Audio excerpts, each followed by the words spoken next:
Rational zero theorem. Identify rational zeros. Alright, so if we have a function here, and we're in this format, a sub n, x sub n, blah, blah, blah, blah.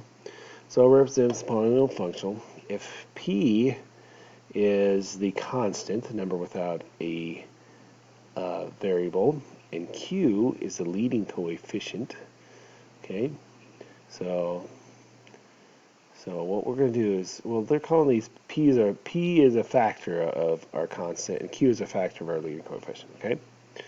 So if the coefficients of polynomial are integers such that z equals 1, which is our leading coefficient, any rational zeros function must be factor of a sub n. Excuse me. So what we're going to do is take the factors of our constant and divide it by our factors of our leading coefficient. And we're going to list all the possible zeros of our polynomial.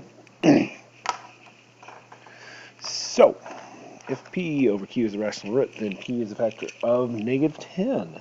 Okay, so p is a factor of negative 10. What are the factors of 10? Well, they're 1, 2, 5, and 10. And so all the factors of 3, so 1 and 3. Those are all the factors of 3.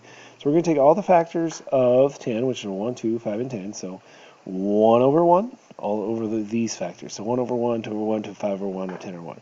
And then they got to be positive or negative. So positive plus or minus 1, positive or negative 1, positive or negative 2, positive or negative 5, and, or would be more accurate, positive or negative 10. So these are all the possibles. Now, if we use the other possible values for q are 3.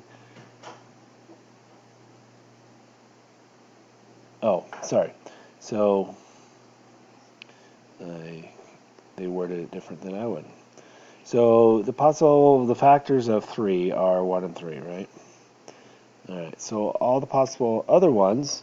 So we're going to do 1 over 3, 2 over 3, 5 over 3, and 10 over 3. So plus or minus 1 over 3, 2 over 3, plus or minus, and plus or minus 5 over 3, plus or minus 10 over 3.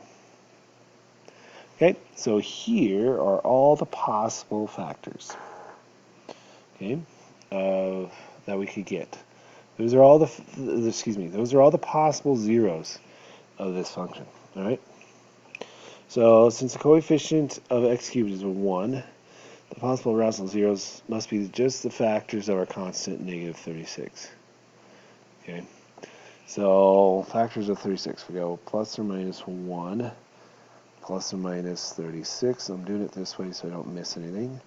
Plus or minus 2, and 2 divided by 36 is 18. Plus or minus 3. 3 times 12 equals 36. 4 plus or minus, it's 9. Plus or minus 9. 5, no, 6 plus or minus 6, and 6. Okay, so those are all the possibilities.